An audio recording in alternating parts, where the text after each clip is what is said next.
Oke, buat nomor 19, kita mungkin akan banyak pakai teori energi ya di sini ya, di beberapa soal ini. Eh, Katanya ada bola pejal, ini jadi penting banget ya kalau di dinamika rotasi, karena ini akan menentukan inersianya.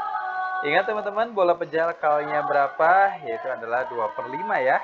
Hati-hati, kalau masih belum hafal, gue ngerekomendasiin jangan dihafal, tapi banyak latihan soal, karena semakin banyak latihan soal, lo bakal semakin ingat. Katanya menggelinding. Arti dari kata menggelinding berarti dia melakukan gerakan rotasi.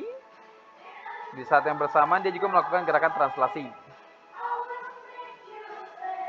Pada bidang datar, startnya di bidang datar. Laju awalnya katanya 20 meter per second. Oke, kita dapat V-nya 20 meter per second.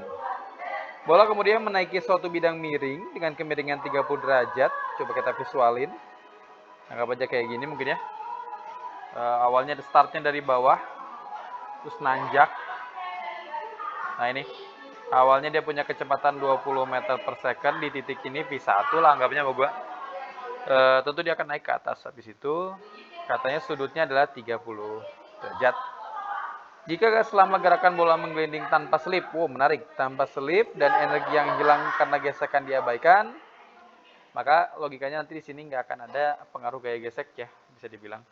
Maka ketinggian maksimum yang dapat dicapai bola adalah, ingat, ketinggian maksimum atau jarak paling terjauh ya, Hmax. Hmax bisa terjadi kalau bendanya udah mulai berhenti. Ya kan namanya juga jarak terjauh. Kalau belum berhenti ya masih nambah jaraknya berarti. Anggap aja di sinilah. Berarti yang ditanyanya adalah dari sini ke sini, H-nya berapa.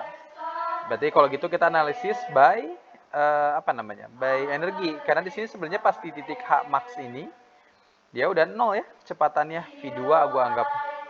Sehingga di titik 1 atau gue bilang EM1 sama dengan EM2 kita bisa pakai pendekatan ini. Di titik awal di sini dia nggak punya energi potensial karena masih di tanah lah anggapnya, masih datar. Sehingga akhirnya dia punya cuma energi kinetik tambah energi kinetik rotasi. Sama dengan energi mekanik di titik 2 yang mana kita pengen cari di atas ini. Karena V-nya 0 dan kita tahu kalau V-nya 0 maka omega juga pasti akan jadi 0 ya. Kebetulan karena belum berhenti, karena belum tentu dia berhenti secara translasi, artinya dia berhenti secara rotasi. Itu mungkin pemahaman yang salah ya, tapi gua menganggap ini benar adalah karena katanya udah diem. Berarti dia udah nggak gerak ke sana kemari, udah nggak muter dan segala macem. Maka di titik kedua dia cuma punya EP aja. Sehingga EK satunya lu bisa cari setengah MV1 kuadrat tambah EK rotasi setengah I kali omega kuadrat sama dengan EP itu adalah M kali G kali H. Dan lu nyari H-nya nih. M-nya bisa lu coret di semua sisi. Belum boleh lu coret ya? Sorry. Harusnya gue lepas. Berarti setengah M kali 20 dikuadratin tambah setengah kali KMR kuadrat. Nah, hati-hati nih si KMR kuadratnya. K-nya sesuai perjanjian tadi 2/5 ya, bola pejal. M kali R kuadrat. Lu mungkin bingung di omega kuadratnya. Di omega kuadratnya kan nggak ada ya, kita nggak punya informasi omega. Tapi jangan lupa di gerak melingkar, kita udah belajar V sama dengan omega kali R. So, kalau lu pengen nyari omega, maka lu punya V per R. Silahkan lu ganti. V per R nanti dikuadratin sama dengan M kali G kali H. Kalau ini bisa dicoret ya M-nya ya. Coret. Setengah kali 20 kali 20 400 tambah ini coret aja duanya. Jadi 1/5. Nah ini R kuadratnya sebenarnya bisa dicoret ya. Kalau gua tulis dulu R kuadrat kali V kuadrat per R kuadrat. Jadi ujung-ujungnya bisa dicoret. Sama dengan GH.